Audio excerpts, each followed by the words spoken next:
What would you like to see written in an article on Munchausen by proxy? What is important that people know about it? I think the basic thing is to write about it and to tell that this form of child abuse exists. Yeah. Because there are so many doctors, nurses, still don't know about it. Yeah. And so that kind of awareness is very, very important. How to recognize it, to learn people what it does to a child. I mean, people always think that incestuous things are really, really bad, and yes it is. But with this form of child abuse, there are children that have operations 50 times before they are 12. Yeah. I mean, imagine. Yeah. And that there is these doctors and hospitals that keep on operating on children, Yeah. and most of the time for nothing. Yeah. So I think it is important that in the article that you inform the people how bad it can be. To say that they have to do something. Yeah. Yeah. I mean, with me, only my future was taken away because I was only dying, so that's just dying. Yes. So I didn't have a future. But I mean, there are children still in wheelchairs. We know that on average 5 of them die every year in Holland alone. But it's only the tip of the iceberg. The ones that don't die, because of course if they die, the mother loses the object to get attention, so she don't want them to die. So it's only the tip of the iceberg that really dies, and there's a very big layer of children that suffer. Yeah. I think the most important is to tell people that if they suspect something, that they have to take action. So I keep on working on that more to make children aware and grown-ups aware. So I really need to spread this information.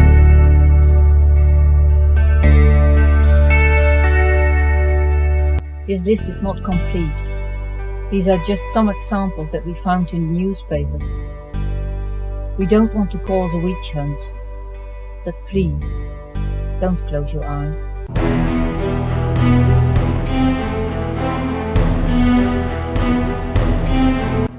Miss Brick hit her young daughter Mary with a hammer on the bones, then infecting the wounds with dirt, causing 24 operations on the 10-year-old Mary. It is the UK, 1961. 1971, USA. Juanita Hoy murdered her 5 children, one after the other, saying it was God dead. 1982, USA. Nurse Janine Jones murdered 40 children by injecting heart medication. 1987, New York. Mary Beth Binning strangled her 9 children, one after the other. 1988, St. Petersburg. Bobby Sue Terrell murdered 12 adults, giving them antifreeze. 1991, UK. Nurse Beverly Elliott murdered 4 children by insulin. Another few stay handicapped forever. 1969, Walnut Creek. Ivona Eldridge managed to get her foster daughter Tasha 200 times to the doctor and 24 times hospitalized. She was discharged on technicalities. 1999, Florida. Katie Bush had her 10-year-old daughter Jennifer operated 40 times. 1999, USA. Lorena Victorina Hernandez gave her baby insulin. 1999, Shropshire. Karen Fox murdered her 5-year-old headman with salt and disinfectant. 2004, Houston, Kimberly Austin murdered one son by insulin. One other boy is handicapped for life. One other boy, Chet, had 50 operations before he was 12. 2005, London, Katrina Stocker murdered her 9-year-old David by putting salt in his drip. 2007, USA, Wendy Michael Scott drained the blood of her 4-year-old daughter so that it looked like cancer. 2007, Glasgow, Susanna McDade had her baby killed vomiting and adding blood, causing 6 operations. 2008, Lakeland, Tracy McHugh put leg braces on her 2 children and had them hospitalized. 2009, Nijmegen, Mahesh D. put alcohol in baby Melvin's drip. 2010, Exeter, a mother fakes diabetes on her healthy son and keeps him in a wheelchair.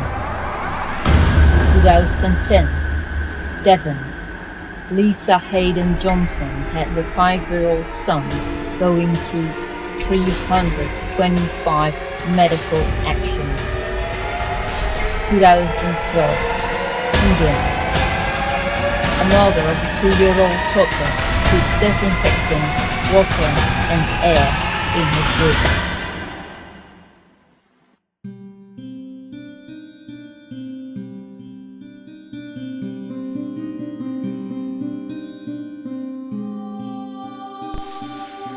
Roos Boum is a survivor of a Munchausen by proxy mother and the author of the biography False Jasmine, a youth ripped apart, which is the translation of False Sally.